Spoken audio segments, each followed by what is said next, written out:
Bonjour à vous les petits régaleurs et les petites régaleuses. Bienvenue dans un nouvel épisode. Aujourd'hui, Petite Gloutonne et l'irrésistible Fraise vont vous régaler. Une histoire alléchante, mais aussi très touchante. Bonne dégustation à toi! En ce milieu de printemps, les températures commençaient sérieusement à grimper. Et aujourd'hui, s'apprêtait à débuter une journée particulièrement chaude. Petite Gloutonne se sentait déjà accablée par cette chaleur matinale. Une petite fraise pour débuter la journée me donnerait un peu d'énergie. Caqueta-t-elle de plaisir rien qu'à l'idée de son goût sucré dans son bec. Les super régaleurs avaient mis tout autour du parterre de fraises une sorte d'enclos, à croire qu'ils ne voulaient pas que Petite Gloutonne gloutonne des fraises justement. Mais avec sa petite tête de poule, elle arrivait toujours à se faufiler entre deux poteaux de bois pour en becqueter une ou deux. Oh, en voilà une toute jeune qui a enfin terminé de rougir, observa-t-elle. Il faut à tout prix que je réussisse à l'attraper avant qu'Anna ne vienne me piquer cette trouvaille. Anna, la petite régaleuse de la famille des super régaleurs, avait la farouche habitude d'en grignoter quelques-unes dès son réveil. Petite Gloutonne se faufila entre les deux rondins de bois, prête à picorer cette délicieuse fraise. Quand soudain, elle se mit à parler. « Oupala, la poule! Tu crois que je vais tomber comme ça toute cuite dans ton bec ?» Eh bien oui, avant qu'une autre que moi te grignote, je m'en vais te manger toute crue, rétorqua la poule. Je sais bien que personne ne résiste à nos belles couleurs chatoyantes, nos formes pulpeuses et notre odeur sucrée. Mais hors de question que tu me becques aujourd'hui. Ah oui, mais pourquoi donc? Mais, regarde-moi, cela fait à peine quelques heures que je suis passé le verre au rouge, et je veux être la plus rouge de toutes les fraises de ce parterre.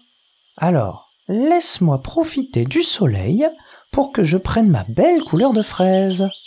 Impossible. Anna, la petite régaleuse, va te croquer avant moi et je t'aurai perdu. À jamais.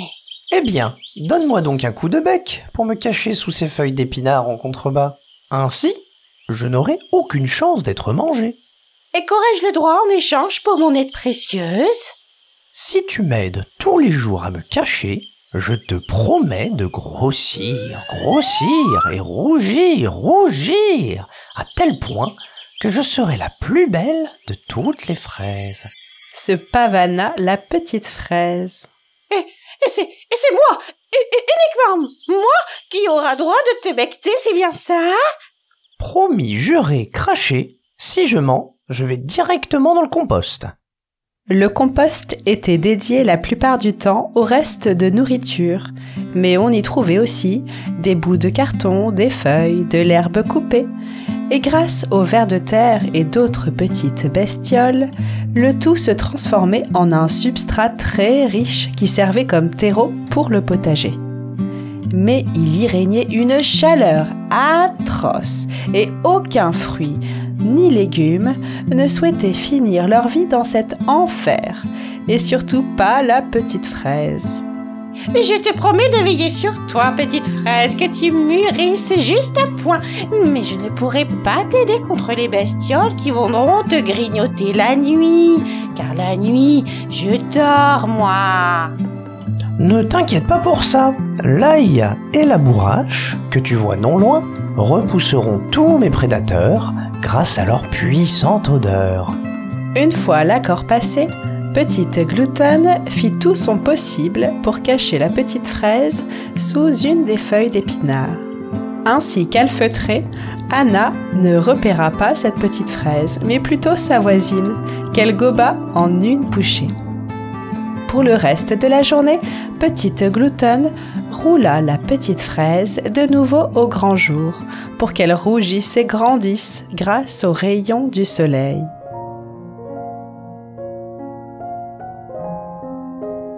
Ce petit manège entre la fraise et la poule dura une semaine entière, et cela faisait même quelques jours que Petite Gloutonne aurait pu déguster cette délicieuse fraise, qui était devenue la plus grosse du potager, mais elle ne pouvait s'y résoudre.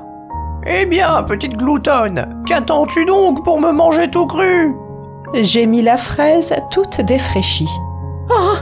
Oh, je ne peux m'y résoudre, jolie fraise.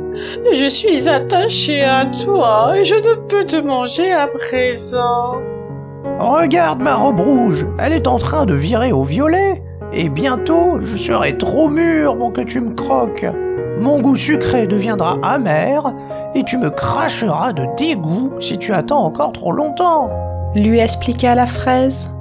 Tu seras pour moi toujours la plus belle et la plus gentille de toutes les fraises. Mais je préfère que ce soit Anna qui te mange à ma place. Sanglota petite gloutonne, le cœur lourd.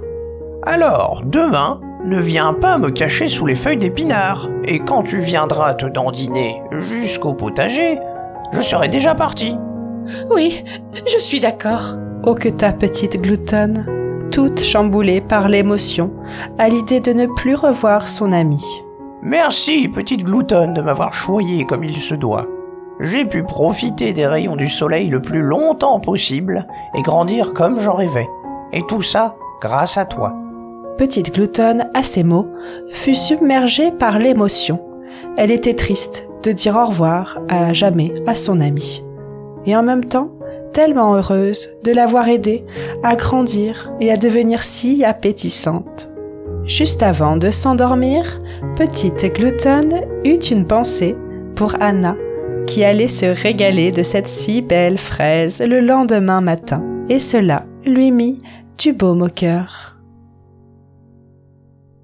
Et oui, les super régaleurs, c'est déjà fini. On espère que ça t'a plu. Si c'est le cas, parle-en à tes copains ou tes copines, et pourquoi pas au maître ou à la maîtresse. Partager nos aventures est le meilleur moyen de faire connaître l'univers des super régaleurs, et de vous proposer encore et toujours plus d'histoires. L'épisode de la semaine prochaine est un peu spécial, puisqu'il sera réservé cette fois-ci aux grands régaleurs, c'est-à-dire aux adultes. Je leur donnerai quelques clés pour t'aider à devenir un super goûteur avec un flair à toute épreuve, si ce n'est pas déjà le cas. Mais ne t'inquiète pas, puisqu'un épisode te sera également réservé le mercredi juste après, sous forme de devinette pour découvrir un légume du jardin. Alors reste bien connecté pour ce nouveau rendez-vous du laboratoire culinaire des super régaleurs. Petite dernière info, l'épisode pour adultes sera disponible sur toutes les plateformes de podcast, à part la plateforme Kiku, qui est pour l'instant uniquement réservée aux enfants. Alors retrouvez-nous sur nos réseaux Instagram et Facebook pour ne pas en rater une miette pour cet épisode inédit que l'on réserve aux grands régaleurs dès la semaine prochaine. À bientôt pour de nouvelles aventures!